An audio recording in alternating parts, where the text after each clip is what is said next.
Welcome back to the Core Online Learning channel. Please do not forget to like and subscribe, and also if there's any particular requests you have, you can also comment them in this video to let me know what you would like me to go over. So today we're going to go over everything we need to know about Scrooge, or at least all the basic points. Now, I do have these on the slides.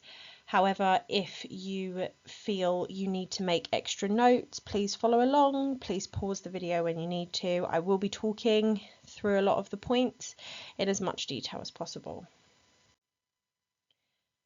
So, everything you need to know about Scrooge starts off with the fact that he's a miser.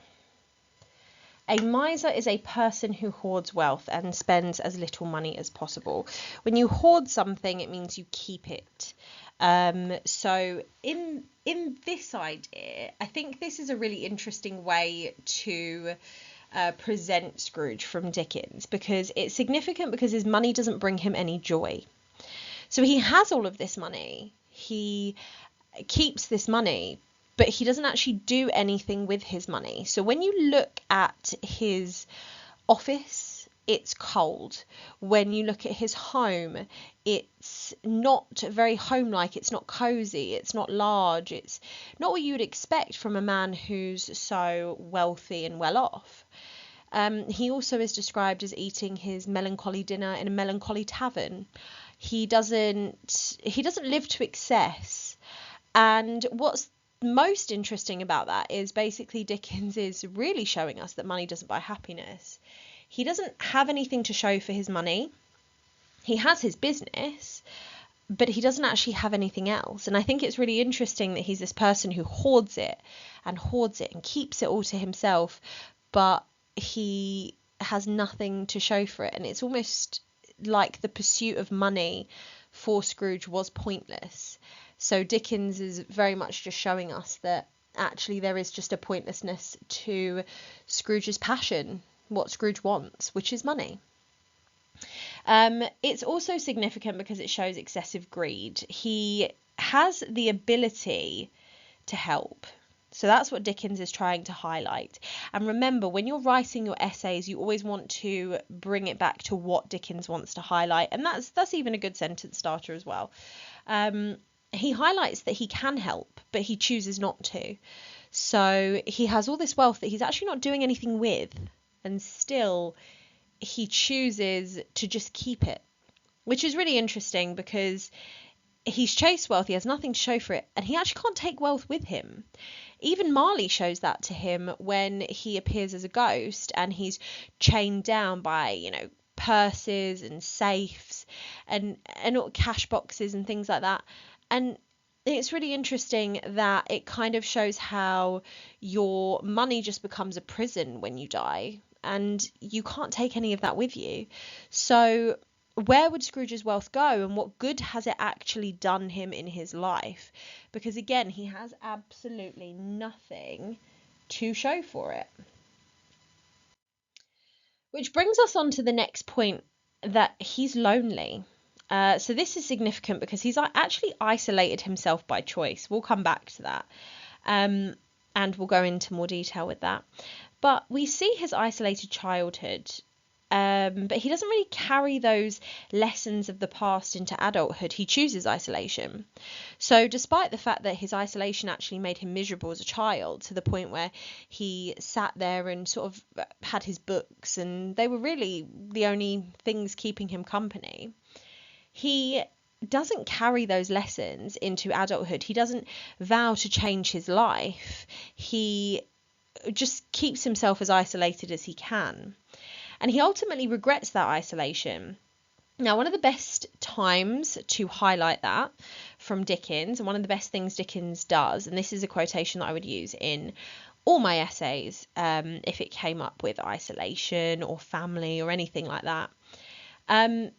It's very symbolic when he sees Belle's daughter, and there's this lovely metaphor that Dickens uses when he sees her, and he says he believes she would have been a springtime in the haggard winter of his life. Now, seeing Belle's daughter and actually regretting not having children does show that Scrooge would have liked something to show for his life.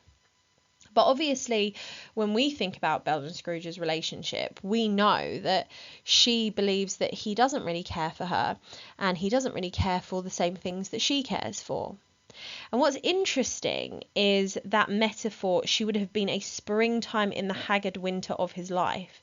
The winter of your life really symbolises the closing of your life, your old age, the time that you would be sort of nearing towards death. And he says that she would have been a springtime. Now, obviously, when we think of spring, we think of this idea of this freshness, this new life, the happiness, and, you know, we associate it with the blooming of flowers and the birth of lambs and all those sort of Easter ideas. So it's really interesting when he says that she would have been that springtime. She would have brought that life into this winter that he was living in, just to show that actually his old age is wasted without children. And that's something that Dickens again wants to highlight to us, that he chose this. He pushed Belle away. Belle was willing to love him no matter what, and even when she lets him go, she actually says she does it with love in her heart, and he makes that choice and he lets her go. And that leads us on to the fact that he does have a choice. So Marley gives him this choice, which shows that he should be more grateful, because Marley never got this choice. Marley dies and Marley suffers in the afterlife. Marley never had the choice that Scrooge has, so he needs to be more grateful for what he's got. Now, it's really important again that Dickens gives us a glimpse of Scrooge's entire life. So he gives us a glimpse of his past, his present, his future, and his afterlife. Now, the afterlife starts it off, and I think that's because it's the ultimate threat. So when you look at the novel or the novella structurally, we start off with the ultimate threat. Remember, we are in a Christian England in the 1800s. The ultimate threat is this threat of not going to heaven, and that's what we start with. Once we've started with that, we get to see Scrooge's entire life, the past that he hasn't learnt from, the present that he's not really aware of, he's not actually living in, he's not engaging with these people, and the future, which is very bleak for Scrooge because his future is death. And there's this really interesting moment where we see Tiny Tim's future, and we see Tiny Tim being mourned and loved after he passes away. We see them pick out the greenest spot for his grave, and we see Scrooge in a bed by himself after having been basically grave robbed by three people who then try to pawn his belongings. And he can hear the rats scratching to get in. So it's this idea that there's just such a juxtaposition between the way his future goes and the way Tiny Tim's future goes. And actually, again, just because he had all that wealth doesn't mean that he's going to have a richer future or a richer death. And that's really interesting as well, that Tiny Tim actually ends up the richer one in the future. But he doesn't want either of them to pass away. That's not what Scrooge wants. So the ghosts are catalysts, that help Scrooge to change. So if you are familiar with catalysts, we are thinking of science here. Catalysts speed up a reaction. So when the catalyst speeds up the reaction, it basically means that Scrooge had the ability to change. You know, we even call him solitary as an oyster. That pearl of love is inside him, but he needed people to open him up. Again, just like an oyster.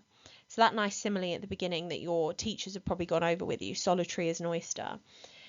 There is something beautiful inside of Scrooge, like an oyster has a pearl. It really takes a lot of prizing to open that sort of hard exterior of his. And Scrooge sees the consequences of his actions through the first ghost and the final ghost. And these are the consequences of his actions after he has passed. So the first ghost is Marley. And the final ghost is the ghost of Christmas yet to come. And those are the most threatening ghosts, because those ghosts are absolute. There's nothing for interpretation. There's nothing that Scrooge can really do. He just kind of has to accept that if he doesn't change, this is going to happen to him.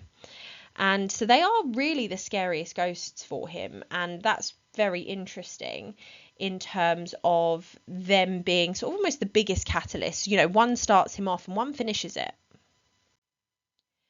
The next thing is that Scrooge has Malthusian views. So if you're not familiar with what Malthusian views means, Thomas Malthus in 1798 proposed that humankind would only improve without a surplus of people who would cause resources to dwindle. So he saw having too many people as surplus. He saw them as unnecessary. He saw them as harming the greater good. And a Malthusian view, in the simplest terms, is that you've just got to get rid of people who are draining your resources. And Scrooge says that a lot.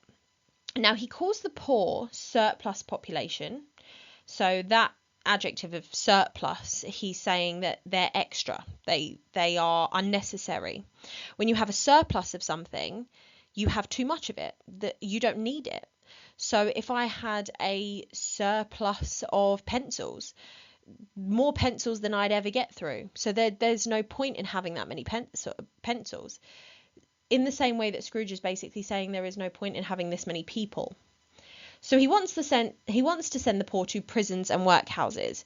Now, obviously, you've got the connotations of prisons basically saying that he thinks the poor are criminals, which is very judgmental, very prejudiced. And actually, it shows that he believes that they sort of deserve punishment. He wants to punish the poor because he doesn't see them as people, but he sees them as a burden on society. And this language that he's using with surplus and prisons and workhouses, it's dehumanizing them.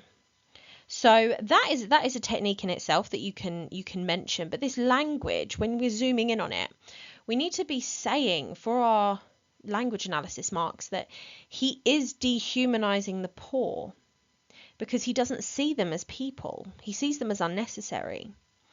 Now, that's where the ghost of Christmas Present steps in, because the Cratchit family are a tool and they are used by Dickens. Now, it is fine to say that a character is a technique, because they are constructed and crafted in a specific way. But the characters of the Cratchit family are constructed as a way to humanize the poor. So where Scrooge dehumanizes them, Dickens aims to humanize them again, to make them seem more human. And he very specifically does this through this very vulnerable character of Tiny Tim. Now, Tiny Tim is described as a very sweet little boy with lots of love in his heart. He even says that he wishes to go to church so he can remind people of who made blind men see. And so he's really talking here about miracles. He wants to remind people that there are miracles in the world. He's a very sweet little boy. And by seeing him, by making Scrooge face up to that sweet little boy, it really highlights the lack of humanity and decency in his words earlier. And the ghost of Christmas Present even repeats those words back to him when he looks at Tiny Tim and hopes he'll be okay. The ghost of Christmas Present looks back at him and says, "Are there no prisons? Are there no workhouses?" In order to really show Scrooge that massive lack of decency and caring that are in his words, or were in his words at that time. Then we have the idea that Scrooge had role models. I don't think people go over this enough. Fan showed him the love of family. Fezziwig showed him the generosity of a good employer. And Belle showed him love. And even when she's been treated poorly by him, she still says she cares for him.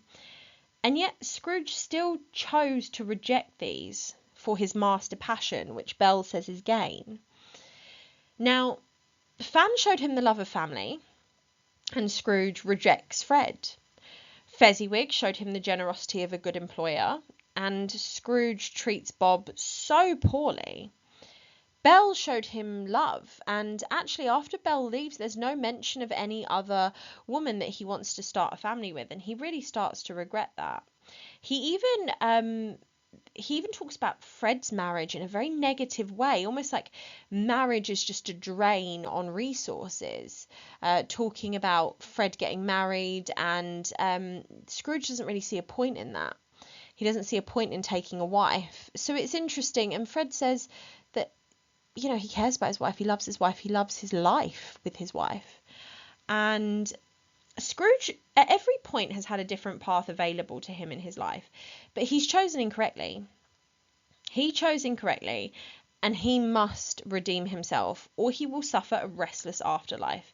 You just have to look at Marley to see that Scrooge chose the wrong path, and if he continues down this wrong path, then he will see the consequences of his own actions.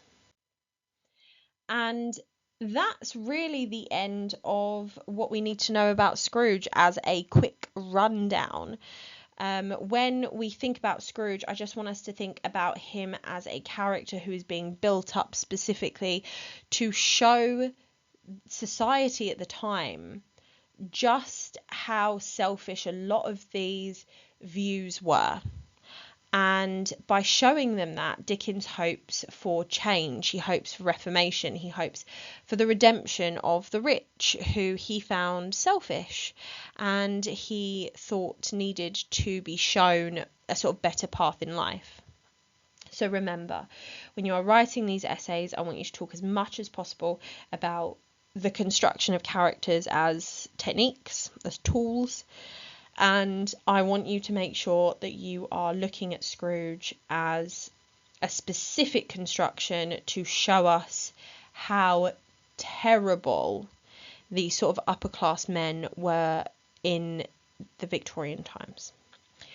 So again, like, subscribe and comment any videos that you would like below. Thank you very much.